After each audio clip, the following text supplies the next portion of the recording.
Welcome dear students. In fluid mechanics, today we are going to start properties of fluid. After this lecture, you will able to define or you will able to list various properties of fluid. Define density or a mass density. You are capable to define specific weight or a weight density and specific volume and specific gravity. So these are the basically properties of fluid. Explain viscosity and its types. थोड़ा सा viscosity का concept हमने देखा था last module के अंदर भी. सो यहां पर हम इसे डिटेल में लेंगे. Sixth part is states Newton's law of viscosity. जैसा कि हम ये भी देख चुके हैं, तो न्यूटन्स लॉ ऑफ विस्कोसिटी हमारा जब विस्कोसिटी का कॉन्सेप्ट होगा तो उसी से लिंकअप होने वाला है. Seventh part is explain the concept of surface tension and capillary. So this is already very very important topics. अगर एग्जामिनेशन पॉइंट ऑफ व्यू से बात करें तो ये सारे के सारे टॉपिक बैकबोन माने जाते हैं फ्लूइड मैकेनिक्स के. तो स्पेशली कभी भी पेपर आएगा तो ये टॉपिक्स वो नहीं छोड़ सकते. तो एग्जाम में अंदर डेफिनेशन वाइज देखें या हम कभी भी मैथमेटिकल एक्सप्रेशन वाइज देखें तो इन टॉपिक से रिलेटेड न्यूमेरिकल भी पूछे जाते हैं और थ्योरेटिकल अप्रोच से भी क्वेश्चन पूछे जाते हैं. सो this topic is already very very important for examination point of view.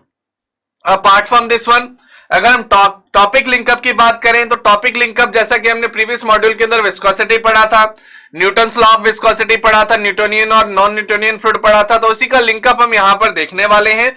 और इसके अलावा जैसा कि हमने बात की थी कि हमारे घरों में, हमारे वातावरण में, हमारे एटमॉस्फेयर में बहुत सारे फ्लूइड्स होते हैं. उन सारे फ्लूइड्स को हम एक जैसी प्रॉपर्टी नहीं बोल सकते. जैसे कि हमने एक बेसिक एग्जांपल दिया था, केचप हो या चॉकलेट हो, दोनों की फ्लूइड प्रॉपर्टी में गैप होता है. अगर हम लिपस्टिक का एग्जांपल दें या जिप्सम का एग्जांपल दें तो दोनों के फ्लूइड्स में बहुत गैप होता है. अगर हम वाटर और हनी का एग्जांपल ले रहे थे, that is a basic example, so दोनों की प्रॉपर्टी में बहुत गैप होता है. तो लेकिन वो जो प्रॉपर्टीज हैं वो प्रॉपर्टीज होंगी क्या, और किन प्रॉपर्टीज के बेसिस पर हम डिफरेंशिएट कर सकेंगे कि this is the honey and this is the water. So वो सब हम यहां पर पढ़ने वाले हैं. तो let's start by the properties of fluid. तो पहली और सबसे इंपॉर्टेंट प्रॉपर्टी जो हम पढ़ते हैं फ्लूइड्स के अंदर वो पढ़ेंगे density.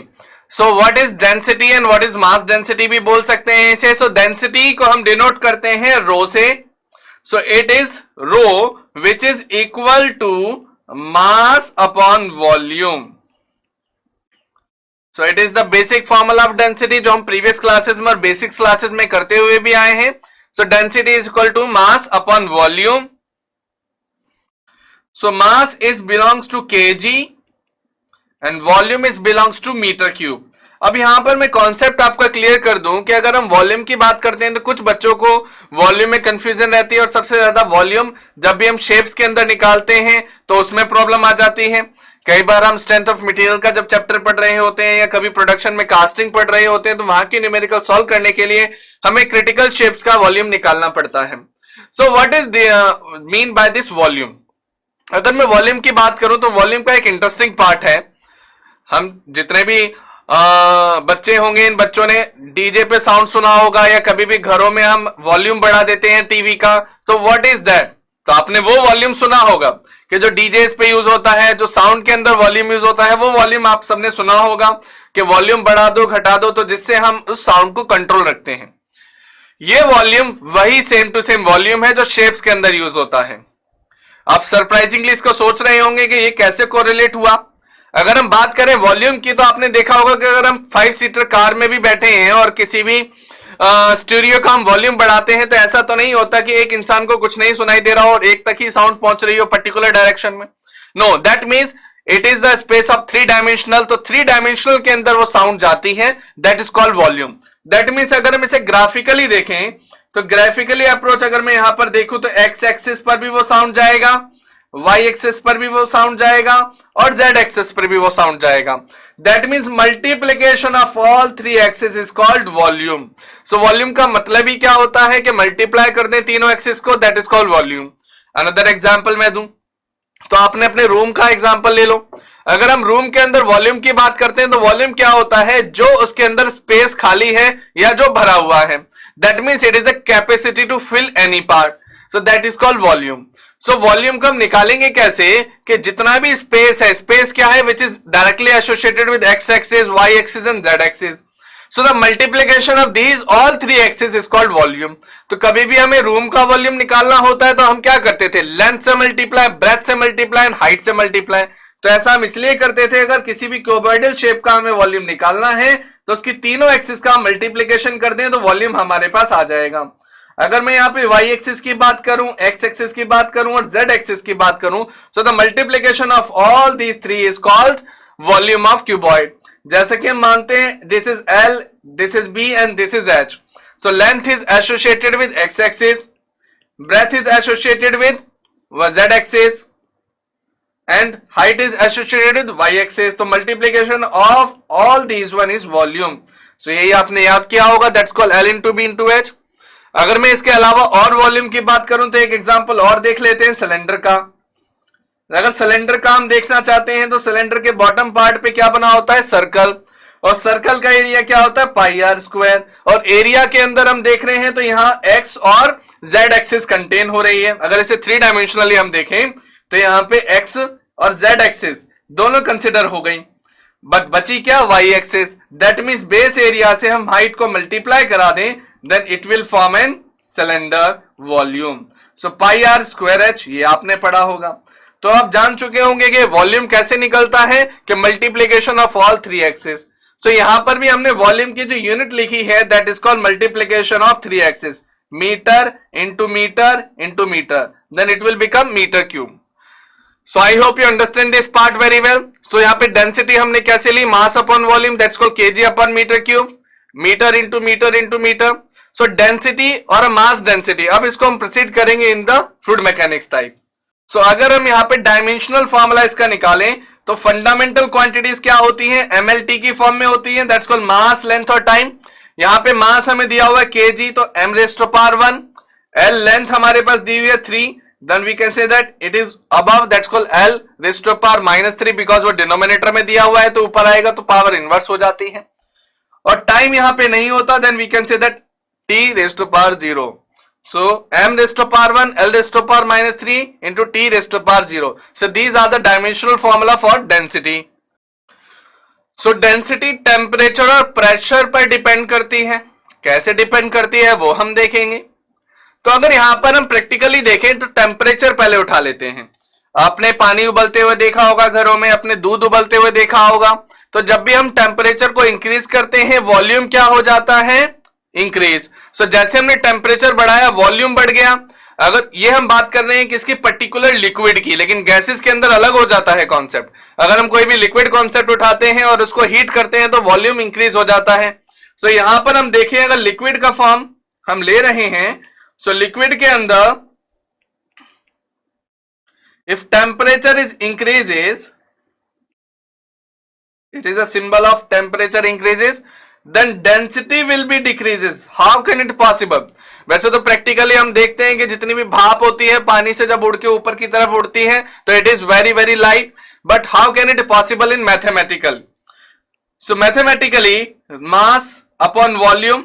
So if volume will be increases then density will be decreases. जैसा कि हम जानते हैं 1/2 और 1/3 में से कौन सा बड़ा होगा, 1/2.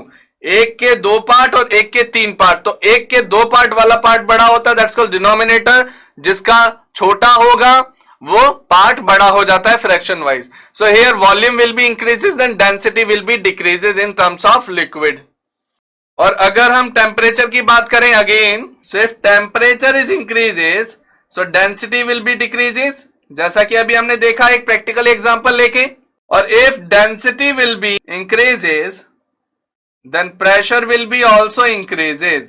So these are the parameter on which density is depend. So temperature increases then density decreases. If density decreases then pressure is also decreases. So we can say that here how can the temperature and pressure correlate with density. So density is constant in liquid but vary in gases. So we can say that density liquid के अंदर तो constant रहती है, that's called rho L. It is constant and rho of gases is not equal to constant. So or we can say that अगर हम इसे another method में देखें इन सारे parts को, तो आपने ideal gas equation पढ़ी होगी थर्मोडायनेमिक के अंदर. So थर्मोडायनेमिक के अंदर जो हमारे पास आइडियल गैस इक्वेशन आती है, that is called PV is equal to M R T. ये हम सभी ने पढ़ा होगा। So P is equal to mass upon volume into R T. So mass upon volume is called density. So P is equal to rho R T. So ऐसा अगर आ जाता है तो हम बोल सकते हैं यहां पर P is for pressure and pressure is directly proportional to density. ये दो पार्ट हमने यहां से उठा लिए। अगर हम R वो कांस्टेंट प्रोपोर्शनलिटी होता है and T is called temperature. अगर ये दो चीजें कांस्टेंट हो जाती हैं तो we can say that pressure is directly proportional to density. So यही पार्ट हमने ऊपर लिखा था। और अगर हम टेम्परेचर की बात करते हैं तो डेंसिटी और टेम्परेचर अगर सारी चीजें कांस्टेंट हो जाती हैं तो here it is pressure is constant, then density into temperature is constant here. So temperature अगर इधर आया then it is 1 upon T density. So we can say that density is inversely proportional to temperature. So ये भी part हम notify कर सकते हैं। तो हमने परफेक्ट गैस इक्वेशन से किस तरीके से इसे नोटिफाई करा वो हमने देखा। So P is equal to rho RT where pressure is directly proportional to density and rho is equal to m upon V, that's called mass upon volume, and where constant is equal to rho into T, then we can say that 1 upon T is equal to rho. तो कैसे हम इसे perfect gas equation से भी proof कर सकें। सो पहला जो हमने पार्ट देखा वो पार्ट देखा हमने प्रैक्टिकल एप्लीकेशन के बेसिस पर के अगर ऐसा हुआ तो ऐसा हो जाएगा, बट इसे मैथमेटिकली हमने थर्मोडायनेमिक इक्वेशन उठाकर देखा है, that's called ideal gas equation PV is equal to MRT. By this mathematical equation and by this mathematical expression we can obtain P is directly proportional to density and 1 by T, that's called density is inversely proportional to temperature. So अगर यहाँ पे density की बात करते हैं, so density of water is 1000 kg per meter cube. Density of mercury की बात करें तो here 13600 kg per meter cube. दूसरा अगर हम डेंसिटी ऑफ ऑयल और डेंसिटी ऑफ वाटर में कंपैरिजन करते हैं तो जैसा कि हमने देखा होगा प्रैक्टिकली, अगर हम कभी वाटर के अंदर ऑयल डाल दें, अगर कभी हम वाटर के अंदर ऑयल डालें तो ये सारा का सारा ऑयल ऊपर वाली लेयर्स पर ही कलेक्ट हो जाता है, डाउनवर्ड डायरेक्शन में नहीं जाता। ऐसा क्यों? Because the density of oil is less than the density of water. So water की डेंसिटी होती है 1000 और ऑयल की डेंसिटी होती है कम, that's why it is a emulsification. Oil हमेशा ऊपर रहता है और वाटर नीचे। ऐसा ही हम जो पेट्रोल जो होता है समुद्रों में उसको अलग करते हैं। ऐसा इसलिए होता है जो समुद्र का पानी जो सी वाटर होता है वो तो ऑलरेडी सॉल्टी वाटर होता है और सॉल्टी वाटर जो होता है वो हाईली डेंसर होगा। तो जो हाईली डेंसर होगा दैट मीन्स उसकी डेंसिटी ज्यादा होगी, तो जो ऑयल आया वो ऊपर की तरफ आ जाता है। By the fractional distillation we can separate out. So यहाँ पे density of oil is smaller than density of water हम यहाँ पर लिख सकते हैं। फिर आता है density of ice is 900 kg per meter cube and density of air is 1.29 kg per meter cube at STP condition. अब एसटीपी क्या होता है आपने थर्मोडायनेमिक में पढ़ा होगा, that's called standard temperature pressure, that's called 0 degree Celsius and 1 atmosphere. So these are the basic example of densities. So I hope you understand the concept of density कि किस तरीके से डेंसिटी फ्लूइड मैकेनिक्स के अंदर behave करती है। इसके अलावा अगर हम कुछ प्रैक्टिकल एग्जांपल और लें तो डेंसिटी से बहुत सारे एग्जांपल निकलते हैं। अगर हम यहाँ पे सबमरीन का एग्जांपल लें तो आपने सबमरीन देखा होगा, कई मूवीज में सबमरीन देखा होगा। तो उन सबमरीन के अंदर जो भी सबमरीन होती है वो कभी भी नीचे जाती है और कभी भी ऊपर आती है ड्यूरिंग द डेंसिटी। तो होता है क्या उन सबमरीन के अंदर, लेट्स सी, अगर हम किसी भी सबमरीन की बात करते हैं तो आपने देखा होगा उनके अंदर इवैक्यूएटेड पंप लगे होते हैं।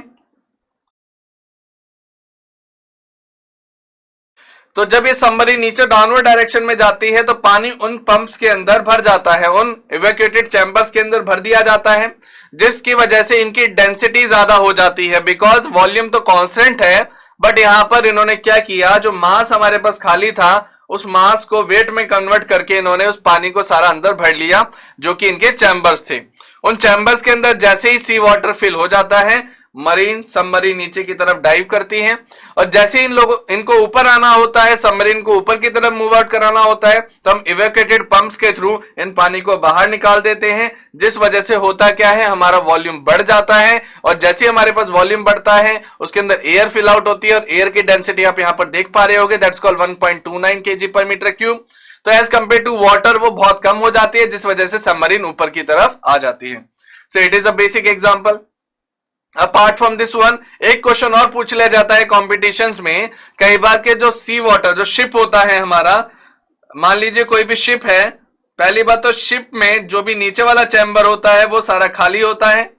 वो खाली इसलिए होता है because due to the density, because ship जो बनता है वो स्टील का बनेगा और स्टील की डेंसिटी ज्यादा होती है वाटर से।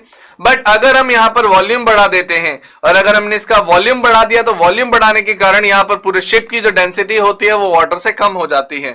तो due to the density less as compare to water, ship can be float.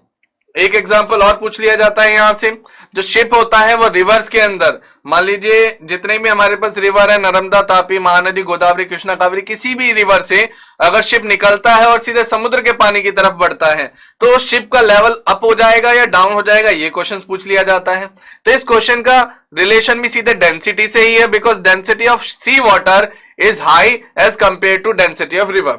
Because river के अंदर हम देखते हैं सॉल्ट नहीं होता, ये पीने लायक पानी होता है, तो डेंसिटी जो रिवर की होती है वो कम हो जाती है, लेकिन डेंसिटी अगर समुद्र के पानी की हम देखें तो वहां पे वो बढ़ जाती है ड्यू टू द सॉल्ट। और जैसी डेंसिटी पानी की बढ़ी, शिप का लेवल जस्ट अबव हो जाएगा एज कंपेयर टू रिवर। तो ये क्वेश्चन एक वेल नोन है, ये काफी बार पूछ लिया जाता है। इसके अलावा एक और इंटरेस्टिंग क्वेश्चन पूछ लिया जाता है कि अगर हमारे पास एक ग्लास ऑफ वाटर है, उस ग्लास ऑफ वाटर के अंदर हम आइस क्यूब डाल देते हैं तो उसका वाटर लेवल पिघलने के बाद इंक्रीज होगा या डिक्रीज होगा या चेंज ही नहीं होगा।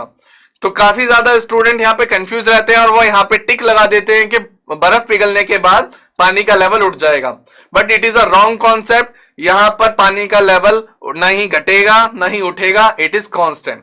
अब आप सोच रहे होगे ऐसा क्यों? बिकॉज द क्वेश्चन इज कि बर्फ पिघलने के बाद, आइस को मेल्ट होने के बाद यहाँ पे वाटर लेवल के अंदर इंक्रीज होगा या डिक्रीज होगा। सो यहाँ पर जैसे हमने आइस क्यूब नीचे डाली थी ग्लास के अंदर, वाटर लेवल तो तभी इंक्रीज हो गया था, बट अब आइस जब मेल्ट होगी तो वाटर लेवल उतना ही रहेगा मेल्ट होने के बाद भी, because volume is very here but the mass is constant here. So जैसे ये आइस मेल्ट होगी वाटर लेवल हमारा कांस्टेंट ही रहने वाला है। So these are the interesting question जो कि डेंसिटी से बनते ही हैं। So I hope you understand this concept. Now the second property is called specific weight और अ वेट डेंसिटी। अगर हम इस प्रॉपर्टी की बात करते हैं तो इस प्रॉपर्टी को हम डिनोट करते हैं स्पेसिफिक वेट को गामा के साथ, और इसको W के साथ भी हम डिनोट कर सकते हैं। सो स्पेसिफिक वेट और weight density is denoted by gamma और W। Then what do you mean by this specific weight or a weight density? So here specific weight, that's called gamma, is called weight upon volume. So it is the formula for specific weight. So जैसा कि हमें पता है weight is the force, that's called Newton, and volume हम निकाल चुके हैं, that's called meter cube. So the unit of specific weight or weight density is Newton per meter cube. Second, अगर फोर्स न्यूटन जो हमारे पास आ रहा है इसे हमें सॉल्व करना है केजी और मीटर्स में, तो फोर्स का फॉर्मूला होता है F is equal to M into A. इसे याद भी हम फनी तरीके से भी कर सकते हैं या फिर कुछ और भी तरीके होते हैं, like F for father and M for mom. So F is equal to M A. So here m is called mass, that's called KG. A for acceleration, acceleration की यूनिट होती है metre per second square. So now put all the values in this. So newton की place पर हमारे पास आ जाएगा KG metre per second square divided by metre cube. So by solving it, KG metre per second square upon 1 upon meter cube. So here it will be cut out, so we can say that kg per metre square second square. So gamma की जो unit निकली दूसरी, that is called KG per metre square second square, and another one standard unit is newton per metre cube. So newton per metre cube is our SI unit. So यहां से related numerical पूछ लिए जाते हैं, और स्टैंडर्डली अगर हम additionally कुछ नॉलेज दें आपको यूनिट्स के बारे में, so we can say that 1 newton is equal to 10 to power 5 dyne is equal to 9.81 newton. तो हम कोरिलेट कर सकते हैं इन यूनिट्स को। Another one is gamma is equal to weight upon volume हमने लिया था। सो वेट को हम क्या बोल सकते हैं, mass into G, that's called mg। Weight is mg and volume is, so gamma is equal to mg upon volume. So here this mass upon volume is what, density, जो कि हमने अभी प्रीवियस टॉपिक के अंदर पढ़ा है. So density is mass upon volume. So we can say that another expression gamma is equal to rho into g. So it is the final expression or additional expression for this one, and this formula is very very important because जितने भी हमारे पास numerical part आएंगे इस formula का use होगा ही होगा. So gamma is called specific weight and here it is called rho into g. अगर यहाँ पे g की बात आ चुकी है और डेंसिटी की बात आ चुकी है, तो जैसा कि हमने पढ़ा हुआ है in the 9th standard gravitation का चैप्टर जो था उसके अंदर हमने पढ़ा था जो ग्रेविटी होती है वो पोल और इक्वेटर पे अलग अलग हो जाती है. ऐसा होता क्यों है? अगर हम अर्थ की बात करते हैं तो earth is an Oval shape elliptical format. अगर हम इलिप्टिकल फॉर्मेट में देखते हैं तो पोल और इक्वेटर, जैसा कि आप यहाँ पे ऑब्जर्व कर पा रहे होंगे, इक्वेटर का डिस्टेंस ज्यादा लग रहा है और पोल का डिस्टेंस कम. तो दैट मींस इक्वेटर जो होता है वो 21 किलोमीटर ज्यादा होता है पोल से. सो जो इक्वेटर होगा we can say that 21 kilometre more than by pole. So that means अगर हम g का फॉर्मूला लगाते हैं यहाँ पे तो g gravity is inversely proportional to 1 upon r square. r is called the radius of Earth. तो अगर हम यहाँ पे रेडियस ऑफ अर्थ को बढ़ाएंगे देन g घटेगा, अगर रेडियस ऑफ अर्थ को घटाएंगे देन g बढ़ेगा. So that means we can say that gravity pole पे बढ़ेगी या घटेगी. अगर हम यहाँ पे r देख पा रहे होंगे तो r पोल पर कम है, अगर r पोल पे कम है तो ग्रेविटी पोल पे बढ़ जाएगी. That means it is a basic concept of gravity on pole is greater than gravity on equator. So अगर ऐसा होता है तो यहाँ पर हमारी स्पेसिफिक वेट भी बढ़ जाएगा. So specific weight depends upon pressure, temperature and gravity and location also, जैसा कि हमने पोल और इक्वेटर की बात की. So gamma depends on temperature and location of g. तो अगर हम स्पेसिफिक वेट वाटर का निकालें रो इंटू जी, जैसा कि हमें पता है density of water and gravity, gravity will be same on earth. So density of water हमने अभी भी किया था डेंसिटी के कॉन्सेप्ट में, that is called 1000 and gravity is 9.81. So it is the specific weight of water. So अभी हमने specific weight और वेट डेंसिटी का कॉन्सेप्ट देखा. इस कॉन्सेप्ट के अंदर किस तरीके से हमने स्टार्टिंग की, that's called wait upon volume, और इसकी यूनिट को हमने डिराइव किया. ऐसा यूनिट इसकी न्यूटन पर मीटर क्यूब रही. आफ्टर देन इस स्पेसिफिक वेट और डेंसिटी का रिलेशन हमने फाइंड आउट किया by gamma is equal to weight upon volume. Weight को हमने mg रखा और वॉल्यूम सेम रहा, that's called mass upon volume become density. Then here it will become gamma is equal to rho G. और अगर यहाँ पे g का कॉन्सेप्ट आता है तो गामा किस तरीके से प्रेशर, टेम्परेचर और ग्रेविटी और लोकेशन के साथ चेंज होगा वो हमने जाना. सो यहाँ पर हमने अर्थ का एक पिक्टोरियल रिप्रेजेंटेशन दी. इक्वेटर 21 किलोमीटर ज्यादा होता है पोल से, दैट्स व्हाई रेडियस वहां पे बढ़ गया. तो रेडियस बढ़ने के कारण इक्वेटर की जो ग्रेविटी होती है वो कम हो गई और ग्रेविटी जो पोल पर होती है वो ज्यादा हो गई. बाय दिस वन तो गामा होगा वो डिपेंड करेगा टेम्परेचर पे, प्रेशर पे और लोकेशन पे और ग्रेविटी पर. So gamma of water अगर हम निकालते हैं then it will become 9810 Newton per meter cube. So I hope you understand this concept very well. So now we are proceeding for specific volume, that's called third property. So specific volume, third property. The specific volume is very easy topic. It is just denoted by nu and nu is 1 upon density. So density का reciprocal ही specific volume होता है. So here it is. Density का जो formula हमने देखा था, so density का formula mass upon volume होता था, तो इसका फॉर्मूला हो जाएगा volume upon mass. So volume is meter cube and mass is KG.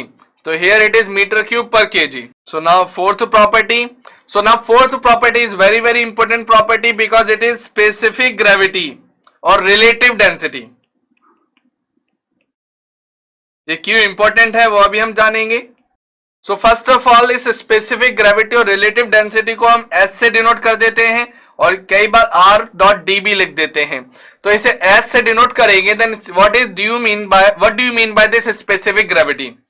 So specific gravity is equal to density of fluid upon density of standard fluid.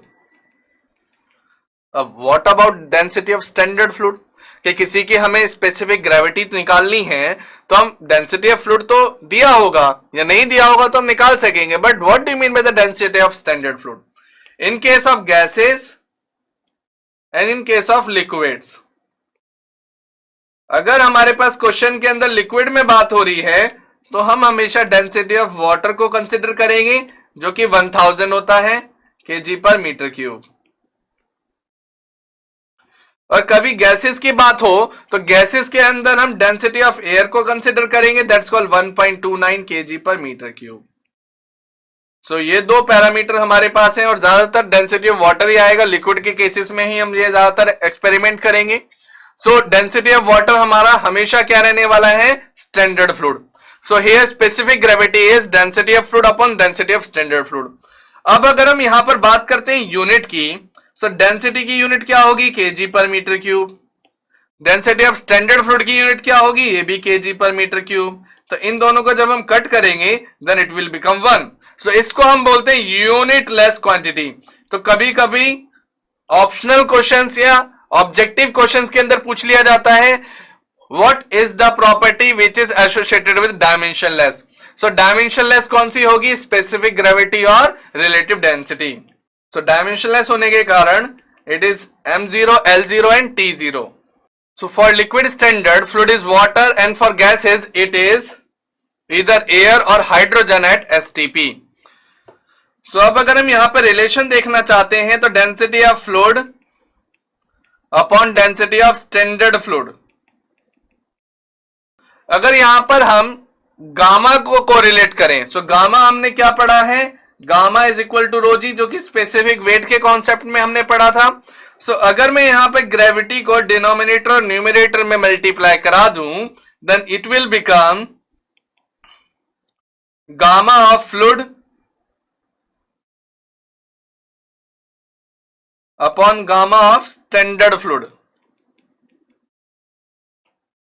So अगर ऐसा आ जाता है तो अगर हम स्पेसिफिक ग्रेविटी निकालना चाहते हैं वाटर की तो क्या होगी, तो water is a liquid, so density of fluid में भी क्या आएगा 1000 और डेंसिटी ऑफ स्टैंडर्ड फ्लूइड तो होता ही वाटर है, that's called 1000, so it will become 1।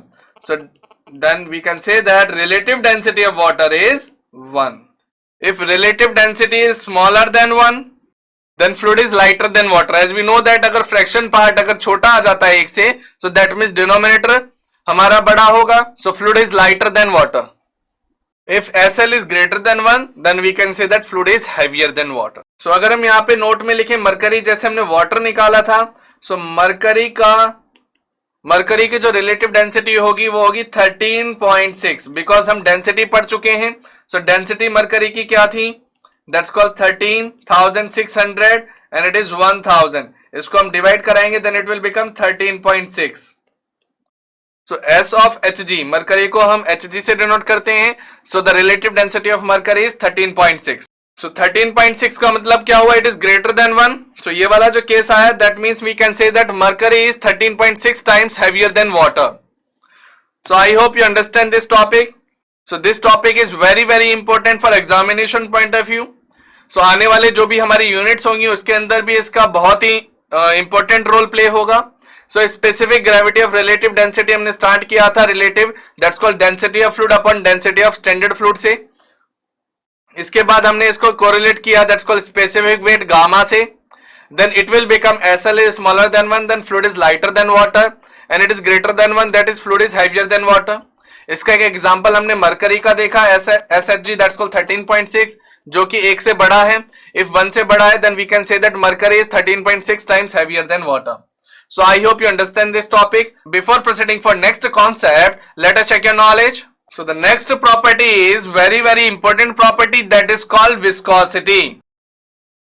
वैसे तो हम विस्कोसिटी के बारे में काफी कुछ बात कर चुके हैं प्रीवियस मॉड्यूल के अंदर, बट फिर भी इसे जल्दी से रिकैप कर लेंगे कि एक वाटर अगर हम एक फ्लूइड लेते हैं और एक टाइप का फ्लूइड हमारे पास हनी आता है, सो इन दोनों फ्लूइड के अंदर रेजिस्टिव फोर्स हमारे डिफरेंट हो जाते हैं। तो इन रेजिस्टिव फोर्स को डिफरेंटली हम किस तरीके से ऑब्जर्व करते हैं और उसका क्या नाम देते हैं वो हमने देखा। सो ये जो रेजिस्टिव फोर्स इन दोनों लेयर्स के बीच में होगा उसको हम विस्कोसिटी बोलते हैं। So like this is the resistive force in this, this is the resistive force in this. But अगर हमने सेम टाइम पर इन हनी और वाटर को नीचे डाउनवर्ड डायरेक्शन में ड्रॉप किया है तो हनी थोड़ा सा टाइम लेता है और वाटर कम। दैट मीन्स जो इनका लेयर डिस्ट्रीब्यूशन होगा उन लेयरों के बीच में जो फ्रिक्शनल फोर्स लगेगा दैट्स कॉल्ड जो रेजिस्टिव फोर्स लगेगा वो अलग है। सो इन दोनों रेजिस्टिंग फोर्स को हम क्या बोलते हैं, विस्कोसिटी। सो विस्कोसिटी की एक डेफिनेशन भी होती है, the resistive force which is applied on a one layer on another adjacent layer is called viscosity. So यहां पर हम देखेंगे विस्कोसिटी जो होगी, जो रेजिस्टिव फोर्स जो होगा वो वाटर के अंदर क्या रहा, कम हुआ, जिस वजह से वाटर बहुत जल्दी नीचे आ गया, रुकावट कम पैदा हुई। तो जिस पानी के अंदर रुकावट ज्यादा पैदा होगी वो थोड़ा धीरे फ्लो करेगा, जैसे हनी। सो हनी का रेजिस्टिव फोर्स बहुत ज्यादा होगा, इसका मतलब विस्कोसिटी हम बोल सकते हैं, विस्कोसिटी को हमने म्यू से डिनोट किया है। तो viscosity of honey is greater then viscosity of water. या हम ले सकते हैं जो चीज बहुत ज्यादा तेजी से बहे उसकी विस्कोसिटी सबसे कम होती है। सो यहां पर हम बोल सकते हैं viscosity of water is smaller then viscosity of honey. So the definition of this viscosity,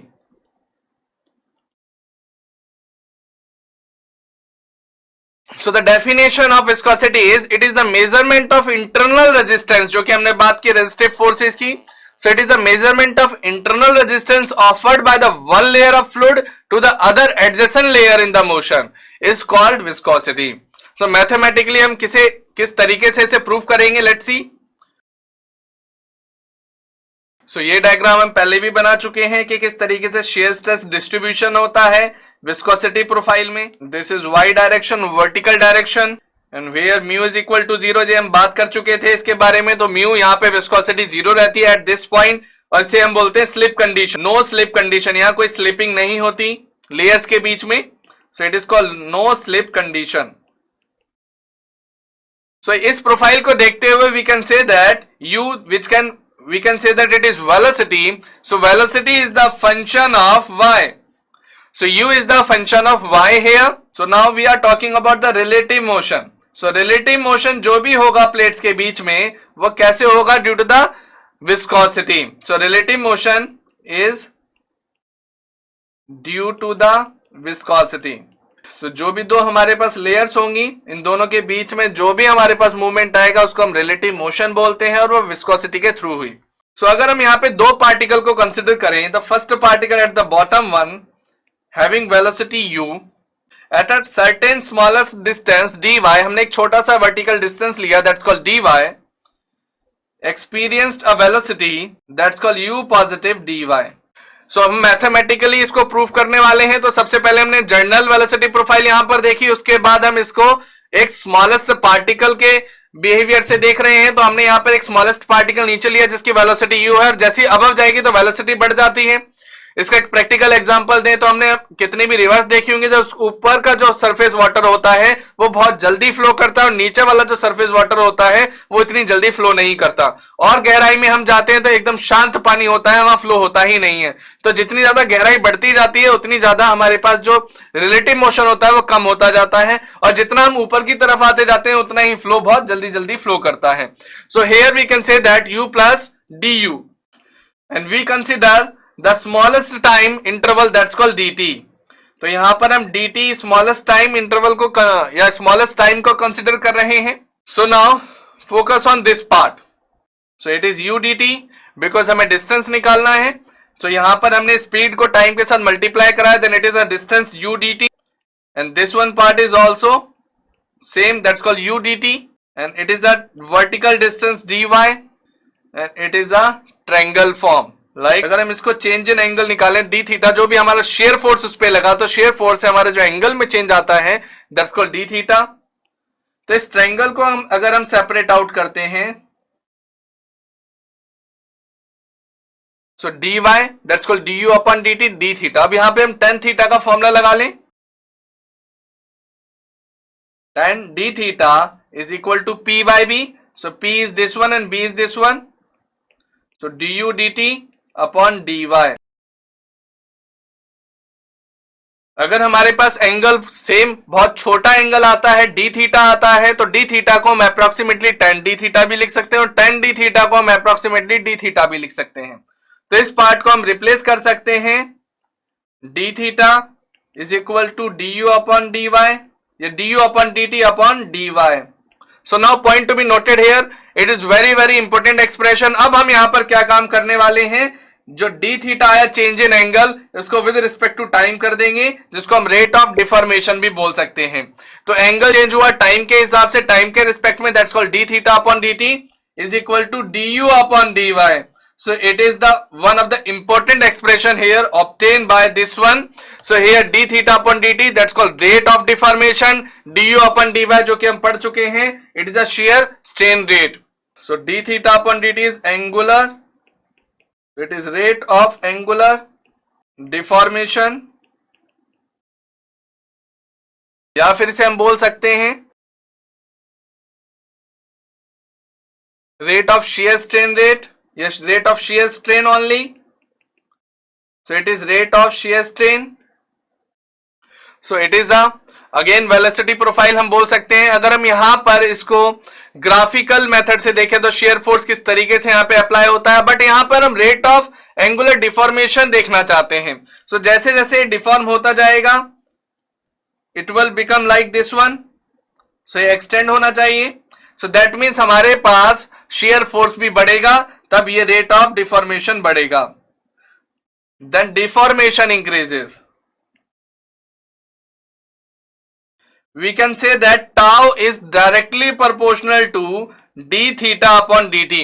आप देखते जाना धीरे धीरे न्यूटन्स लॉ ऑफ विस्कोसिटी यहां पे आता जाएगा. सो जो हमने मैथमेटिकल एक्सप्रेशन निकाला उसके बिहाफ पर हम यहां पर मैथमेटिकली प्रूव करने वाले हैं Newton's law of viscosity. So tau is directly proportional to D theta upon D t. और अभी अभी हमने ऊपर क्या लिखा था, d theta upon D T is equal to D you upon D y.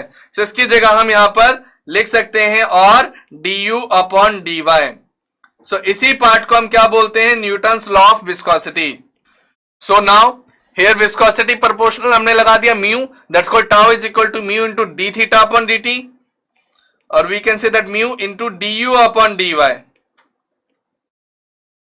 अब ये जो म्यू है यहां पर, ये म्यू का कई टाइप्स का होता है, like and third one is coefficient of viscosity.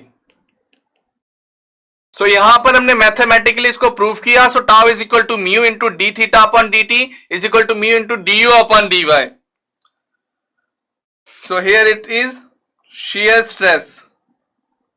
So now if we want to find out the mu here, that's called viscosity. अगर हमें यहाँ find out करनी है, so tau is equal to mu into du upon dy. तो यहां से अगर हम mu को separate करते हैं, then tau upon du upon dy. So ये expression हमारे पास obtain हुआ. So mu is equal to tau upon du upon dy. इसका मतलब अगर हमारे पास shear stress बढ़ा तो viscosity घटेगी, और shear stress घटा तो viscosity बढ़ेगी.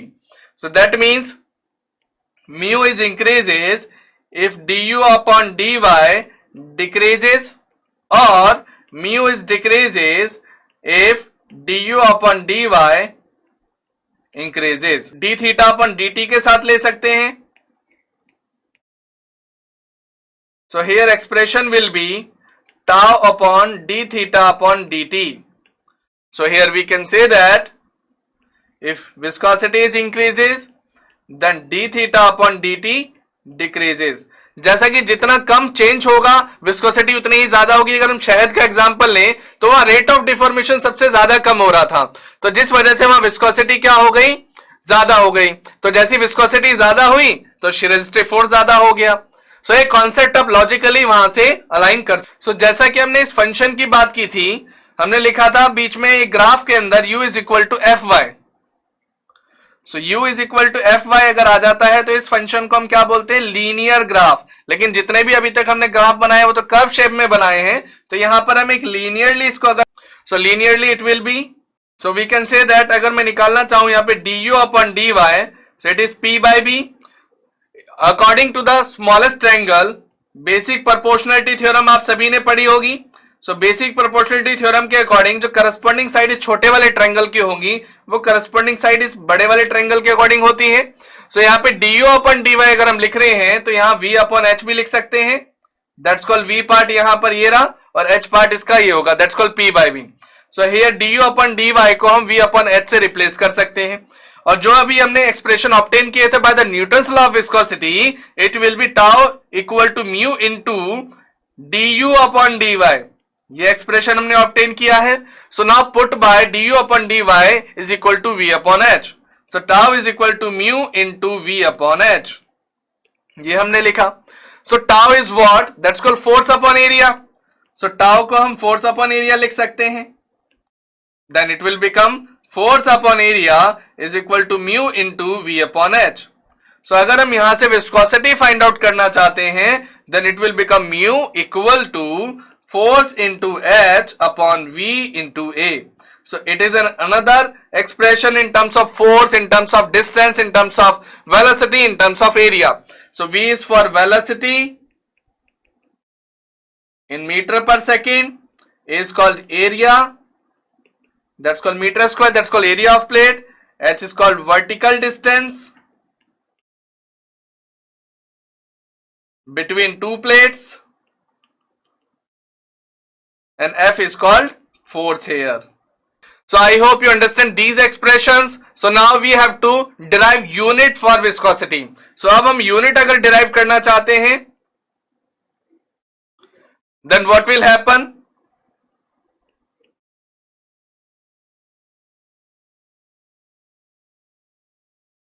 So जैसा कि हम देख पा रहे हैं फोर्स की जगह हम न्यूटन लगा सकते हैं, H की जगह मीटर लगा सकते हैं, वेलोसिटी की जगह मीटर पर सेकेंड और एरिया की जगह आ जाएगा मीटर स्क्वायर.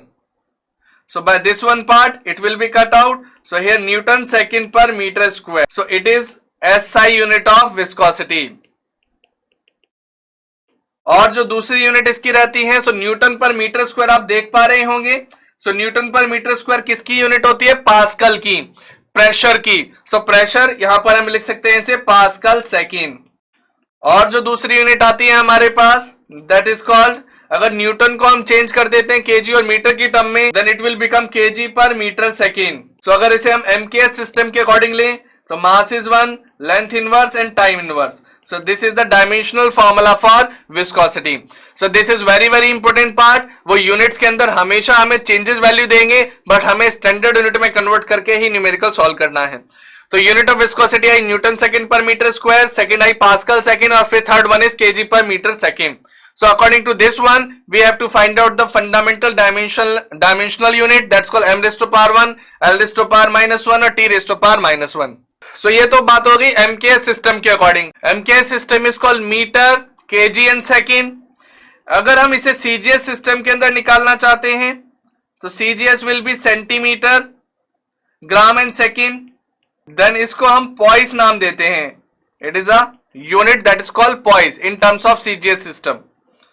सो एक पॉइस के अंदर अगर हम इस सबको CGS सिस्टम के अकॉर्डिंग करेंगे तो केजी हो जाएगा हमारे पास ग्राम, मीटर आ जाएगा सेंटीमीटर और सेकंड ही रहेगा. सो अगर हम 1 kg पर मीटर सेकंड को ग्राम पर सेंटीमीटर सेकंड में चेंज करेंगे then what will happen? 1 kg में होते हैं 1000 ग्राम, 1 मीटर में 100 सेंटीमीटर और second as it is. Then after solve it is 10 gram per centimetre second और ग्राम पर सेंटीमीटर सेकंड को हम पॉइस बोल सकते हैं. So we can say that 1 kg per meter second or we can say that Pascal second is equal to 10 poise. So CGS system के according जो standard unit हमारे पास आई है 1 kg per meter second is equal to 10 poise. So आपने viscosity के concept में देखा कि किस तरीके से यहां पर हमने न्यूटन्स लॉ ऑफ विस्कोसिटी भी प्रूफ किया, विस्कोसिटी की डेफिनेशंस देखी और मैथमेटिकली हमने विस्कोसिटी के एक्सप्रेशन को ऑब्टेन किया. So I hope you understand these all parts कि हमने क्या क्या किए थे. एक बार और रिकैप कर ले. हमने विस्कोसिटी का कॉन्सेप्ट पढ़ा, हनी और वाटर को कंपेयर कराया. आफ्टर देन हमने इन लेयर्स को कंपेयर किया और आफ्टर देन इसको ट्रायंगल के अंदर फॉर्मेशन लेने के बाद हमने ट्रिग्नोमेट्री का यूज किया. And after apply trigonometry we have to find out D theta upon dt is equal to du upon dy जो कि होता है रेट ऑफ एंगुलर डिफॉर्मेशन और du अपॉन dy होता है rate of shear strain. So इस shear strain को हमने एक लेयर पे उतारा और इसका एक डायग्राम बनाया according to the rate of deformation. So rate of deformation के अकॉर्डिंग हमने ये देखा कि हम शियर स्ट्रेस को अगर इंक्रीज करते हैं तो डिफॉर्मेशन भी इंक्रीज होगा. So that means tau is directly proportional to d theta upon dt और du upon dy. So this law is called the Newton's law of viscosity. After then हमने यहां पर देखा tau is equal to mu into d theta upon dt that's called also equal to mu into du upon dy. तो mu जो था यहां पे 3 part में डिवाइड हुआ, 3 पार्ट्स का हो सकता है that's called absolute viscosity, dynamic viscosity और coefficient of viscosity. After then tau is equal to mu into du upon dy. So यहाँ पे हमने कंपेयर करा है du अपॉन dy और विस्कोसिटी को. दैट मीन्स अगर विस्कोसिटी इंक्रीज करती है तो du अपॉन dy डिक्रीज करेगा और वाइस वर्सा. फिर हमने कंपेयर करा है tau is equal to mu into d theta upon dt को. That means if mu is increases then D theta upon D T decreases. And after then हमने एक linear profile पढ़ी थी यहाँ, u is equal to function of y. So according to this linear profile हमने यहाँ पे again trigonometry use की, du upon dy that's called p upon b tan theta होता है. सो it is v upon h. Now जो भी expression हमने ऊपर ऑब्टेन किए थे du अपॉन dy की जगह हमने v अपॉन h यहाँ पर पुट किया, and another format will be tau is equal to mu into v upon h. So tau is force upon area, put it here, force upon area is equal to mu into v upon h. So by this one, mu is equal to f into h upon velocity into area. So ये formula सबसे important formula है for numerical point of view से. हर साल यहां से question पूछा ही जाता है, और हर एक एग्जामिनेशन में, भले ही वो कोई सा भी एग्जामिनेशन हो, इस फॉर्मूले से न्यूमेरिकल आएगा ही आएगा. So this part is very very important part. After then हमने इसकी यूनिट को निकाला, इसकी यूनिट को हमने एमके सिस्टम के अकॉर्डिंग देखा, that's called KG per metre second, और एसआई यूनिट की टर्म में देखा newton second per metre square. अगर हम सीजीएस सिस्टम की बात करें तो पॉइस की टर्म में इसको हमने निकाला, that's called 10 poised. So I hope you understand this part. तो जैसा कि अभी तक हमने देखा, प्रॉपर्टीज ऑफ फ्लूइड्स के अंदर हम डेंसिटी और मास डेंसिटी को एक्सप्लेन कर चुके हैं. LO3 के अंदर स्पेसिफिक वेट और वेट डेंसिटी को एक्सप्लेन कर चुके हैं, एंड LO4 के अंदर स्पेसिफिक वॉल्यूम और स्पेसिफिक ग्रेविटी को हम डिटेल में पढ़ चुके हैं. और अभी अभी जो हमने कॉन्सेप्ट किया, that is called explain the viscosity and it's type. तो ये LO5 हमने अभी कंप्लीट किया, और इसके साथ साथ हमने LO6 भी यहाँ पे कंप्लीट कर दिया, that's called Newton's law of viscosity. So यहाँ पर हमने यहाँ पे 6 LO कंप्लीट कर दिया. अपने उन 6 LOs के अंदर कितने आसान टॉपिक थे, किस तरीके से हमने इन LOs को मैथमेटिकल लिंकअप दिया, किस तरीके से इनको हमने प्रैक्टिकल लिंकअप दिया, वो हमने देखा. So now the next part is concept of surface tension and capillary. So इससे पहले हम एक टॉपिक और पढ़ेंगे, that's called kinematic viscosity. So kinematic viscosity is also a important topic in this. So it is also a property which is included in this fluid. So अभी तक हमने 6 LO को कंप्लीट किया. इन 6 LOs में किस तरीके से हमने यहाँ पे वेरिएबिलिटी देखी, किस तरीके से प्रॉपर्टीज के अंदर वेरिएबिलिटी देखी, और सबसे इंटरेस्टिंग पार्ट जो हमारा रहा, that's called viscosity. So first part के अंदर हमने 6 LOs कंप्लीट किए थे. अब सेकंड पार्ट के अंदर जो हम कंप्लीट करने जा रहे हैं, that's called concept of surface tension and capillary. इसके अलावा इसमें हम एक कॉन्सेप्ट और देखेंगे, काइनेमेटिक विस्कोसिटी, और एक छोटा सा कॉन्सेप्ट हम विस्कोसिटी से लिंकअप करेंगे कि विस्कोसिटी और टेम्परेचर में क्या रिलेशन है.